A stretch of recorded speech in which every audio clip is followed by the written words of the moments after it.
Hello বন্ধুরা, সিনিকা mini কিচেনের তরফ থেকে প্রতিদিনই প্রায় আপনাদের দেখায় কিছু না কিছু রেসিপি। আজকে কিন্তু এই রেসিপিটা দেখাচ্ছি পুরোটাই সিনিকার জন্যে। আর এই সিনিকা মিনি কিচেনের ছোট্ট সিনিকার জন্যে যে রেসিপিটি করছি আপনাদের সঙ্গে সেটা শেয়ার করলাম। চলুন, আর প্লিজ আমাকে উপযুক্ত মনে করলে অবশ্যই আমার পাশে থাকবেন, লাইক কমেন্ট সাবস্ক্রাইবও করবেন। আমার চ্যানেলটা কিন্তু নতুন, আবারও বলছি। তো প্রথমেই দেখালাম কচি কচি বাটা মাছ নিয়েছিলাম। বাটা মাছগুলো বেশ ভালো করে ধুয়ে কড়া করে ভেজেছি। তেলের ভিতরে 5 ফোড়ন, জিরে আর একটা কাঁচা লঙ্কা দিয়ে সমস্ত রকম সবজি দিতেছি। এগুলোর মধ্যে আলু, পেঁপে, কলা, ডাঁটা আর একটা বিনস দিয়ে ভালো করে টমেটো দিয়ে ভেজে নিলাম। আর আধখানা টমেটো দিয়েছি। তারপরে একটু জিরে গুঁড়ো পাউডার, নুন, হলুদ দিয়ে বেশ করে অল্প অল্প জল দিয়ে কষিয়ে নেবো।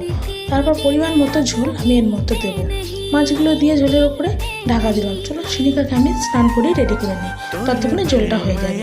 তারপর সিনিকা খেয়েই বলবে আজকে এই ঝোলটা কেমন হয়েছে। চলো, কেমন হয়েছে মা?